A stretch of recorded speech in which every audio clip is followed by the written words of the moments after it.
Saka, itaas ang kamay. Wagayway. Lagay sa bibig. At may. Okay. Ganon, dahil nag-usap sa animation, kahapon, tayo ay nag-usap. Matatandaan nyo, no? Ang pinag-usapan natin ay tungkol kay... Okay, ulit. Ang pinag-usapan natin kahapon ay tungkol kay... O, tinatawag natin Mama Mary. Sino ba si Mama Mary? Nanay ni Jesus Nazareno. Nanay ni Jesus Nazareno. At hinailit natin sa usapan natin kung gaano ba kahalaga, hindi lang kay Jesus yung nanay niya, kundi sa atin din mga bata, kung gaano kahalaga ang nanay natin dito sa lupa. At sa pa sa hinailit ay yung pagiging nanay ni Mama Mary doon sa langit. No, ibinigay siya sa atin ni Kuya Jesus para maging nanay din natin.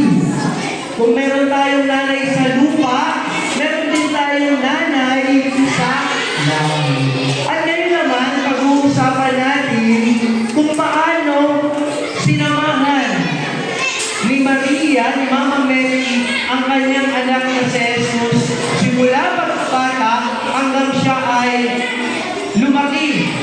Kung paano niya pinalaki si Jesus. Kasi rito mga may nanay,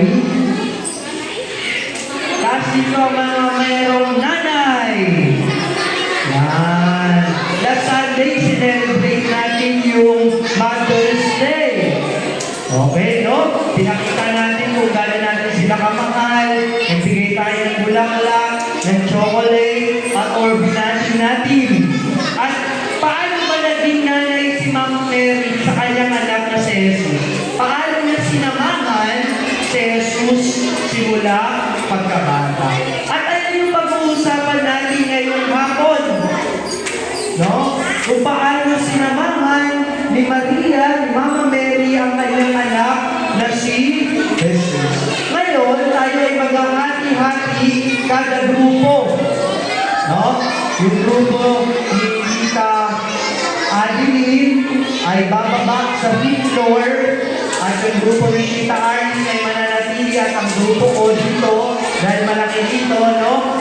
Pag-uusapan ninyo kung paano sinamahan ni Mama Mary si Jesus nung siya ay naging tao hanggang siya ay nung simula pa na hanggang paglaki. Handa na ba makinig? Sige. Hindi tayo bababa hanggat meron mga nagsasalita.